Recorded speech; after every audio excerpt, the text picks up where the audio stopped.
Bonsoir, Ginette Veilleux chrétienne. Et oui, ça fait longtemps que j'ai pas fait de vidéo.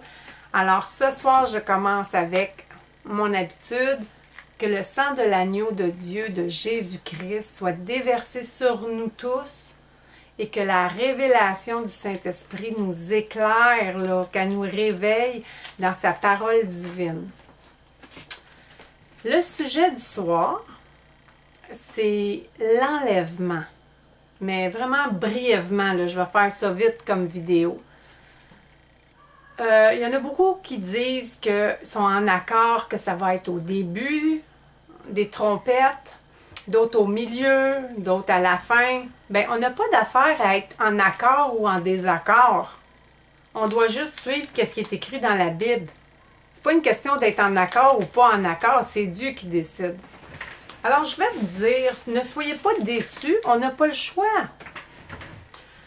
Et avant que l'enlèvement soit, qu'il arrive un enlèvement de la vie chrétienne, pour ceux-là qui ne sont pas chrétiens, qui écoutent la vidéo, c'est que Dieu nous explique qu'il va y avoir des signes quand tous les chrétiens, autant ceux qui sont morts que vivants, qu'il va y avoir un enlèvement.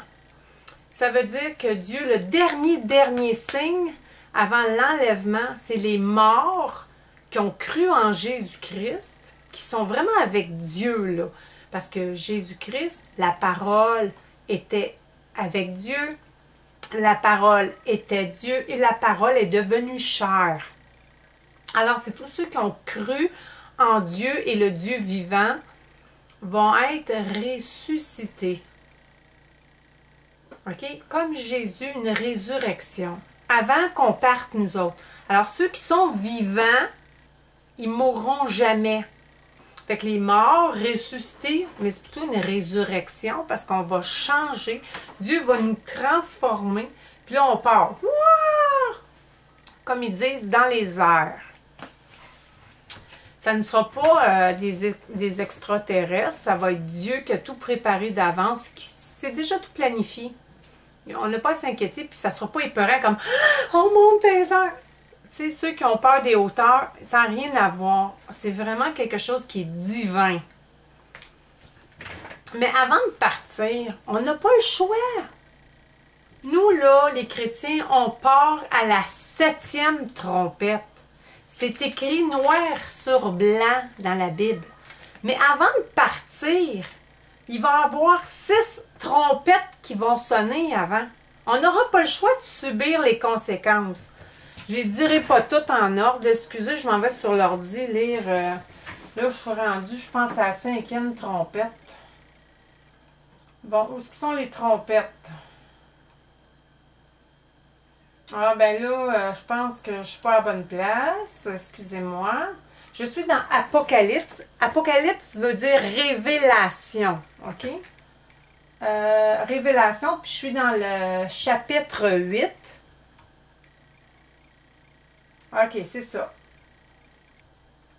C'est le chapitre 8 et ça commence. Le premier sonat de la trompette. Bon, ça commence comme ça. Qu'est-ce qu'on va subir? Le premier sonat de la trompette, il y eut de la grêle et du feu mêlé de sang. Hey, wow! Il va y avoir de la grêle. Ça, on en voit souvent dans des tempêtes de pluie. Hein? Après, il va y avoir du feu dans la grêle avec tout ça, du feu puis mélangé à du sang. Du sang, c'est du sang, on s'entend-tu? Du sang, c'est pas de la neige.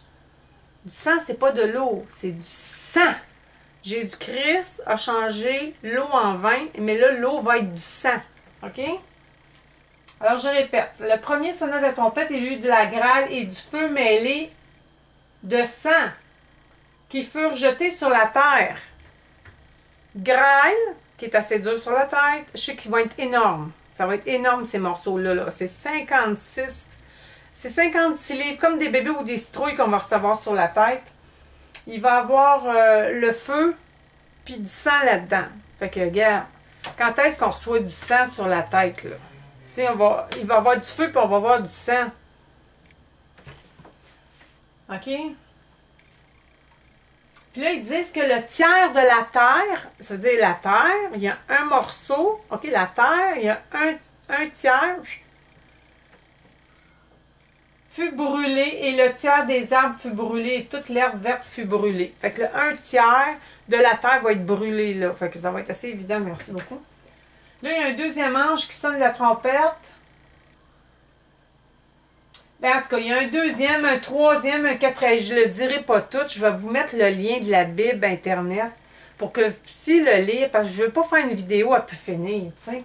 Puis là, ensuite de ça, là, on est rendu à la cinquième trompette. Ça, c'est celle que j'aime la moins. La cinquième trompette, c'est une étoile qui tombe dans un puits. Puis là, ça ouvre une abîme, ça ouvre une place où ce que nous autres, on n'a jamais été. Puis ça a monté de la fumée d'une grande fournaise et le soleil et l'air fut obscurci. Puis là, il y a des sauterelles. Mais ils ne sont pas pareils. Ça sort comme un genre de sauterelle qui a toujours été captif dans le puits. Et puis là, ils vont sortir. Peut-être qu'il y a une mutation, on ne sait pas quoi. Mais là, quand ils vont nous piquer, ça va, la douleur, c'est comme mortel. Tu ne meurs pas, mais c'est 5 mois de souffrance. Moi qui n'aime pas les bébites. Regarde, là, il y a des chrétiens qui vont dire, bon, on est épargnés, ça ne nous arrivera pas. Ouais, on est épargnés si on est très sanctifié, si on reçoit l'huile, si on est vraiment dans la prière. Mais c'est pas toujours le cas.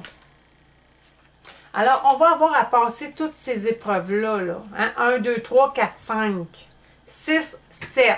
À la 7e, là, c'est Tigidou. Tout le monde, là, préparez-vous. Alors, quand vous allez voir les petites bébites commencer à piquer tout le monde, là, puis que vous allez voir aussi du sang, là, puis toutes ces affaires-là, ça, c'est les signes. Hein? On n'aura pas le choix. Hein? Quand tu vois un grêlon gros de même, t'as tombé sur la tête. Écoute, là, si ta maison tient debout, puis si ton auto n'est pas écrasée, puis si ta tête n'est pas amochée, t'es bien chanceux. Hein? On s'entend-tu? Bien, moi, ah oui, en passant, si jamais il y a des grêlons comme ça, puis vous n'avez pas de place pour vous cacher, mettez-vous en dessous des cordes de porte. Ici, là. Comme ça, au moins, ça va amortir le coup. Hein? Les cordes de porte, c'est souvent en métal. Mettez-vous en dessous des cordes de porte. Ensuite de ça, ben c'est ça. Fait que là, la 7e trompette, 6e trompette, j'ai entendu une voix venant de nanana, les anges, ben les grands, les anges fuient de l'armée des miracles, j'ai entendu c'est les chevaux, gna gna gna, les fléaux, puis tout ça, mon Dieu. Mais je ne veux pas tout vous conter l'histoire au complet. C'était même pas ça que je voulais faire comme vidéo. Parce que là, j'ai pas pris les informations. Mais en tout cas, ce qui compte, c'est que vous sachiez que c'est à la 7e trompette. Hein? Vous savez, je mens pas, là. Hein? C'est à la 7e trompette qu'on s'en va. Pourquoi essayer de croire qu'on va partir avant? Voyons, c'est la 7e. Est-ce que la 7e a déjà été avant la 2e? Est-ce que la 7e a déjà été avant la 3e?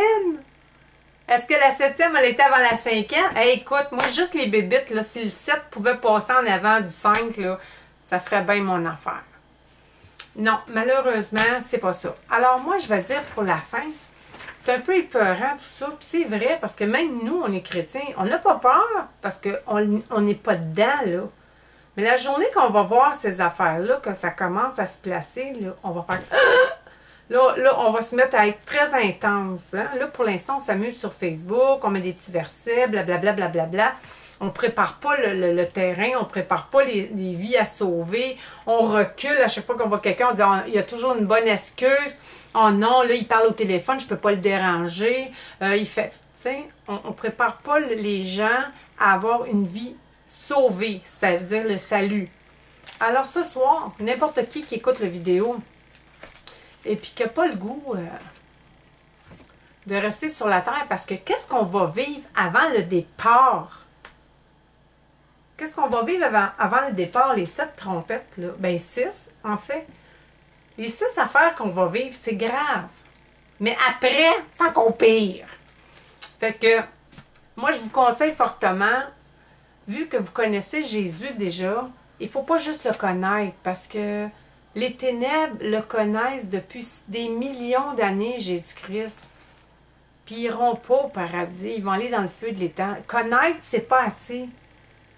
Quand moi, je connais mes voisins, mais si je les invite pas chez nous, je pourrai jamais partager. Il ne faut pas juste connaître, il faut inviter aussi.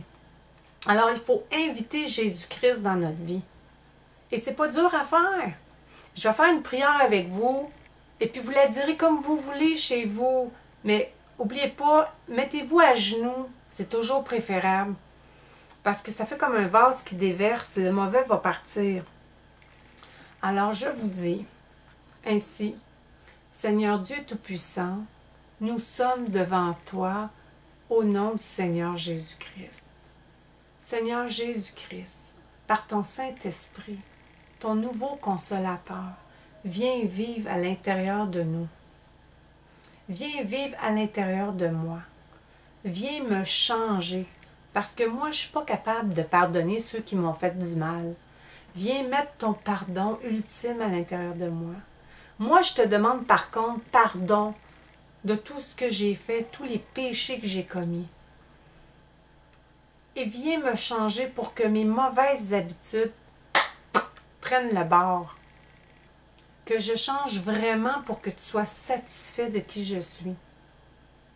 Je veux que ton Saint-Esprit me remplisse de son huile d'onction pour que je puisse faire tout ce que tu me demandes.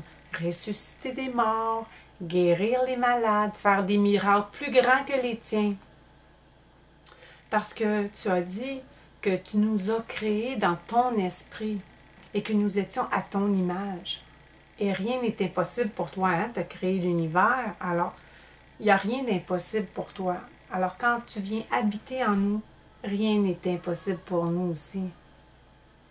Je te remercie, Seigneur Dieu, de me guider, de rester avec moi pour l'éternité. Je veux te suivre et recevoir toutes les bénédictions qui viennent avec. Au nom puissant du Seigneur Jésus-Christ, j'ai ainsi prié pour vous. Amen. Ciao, ciao. Soyez bénis.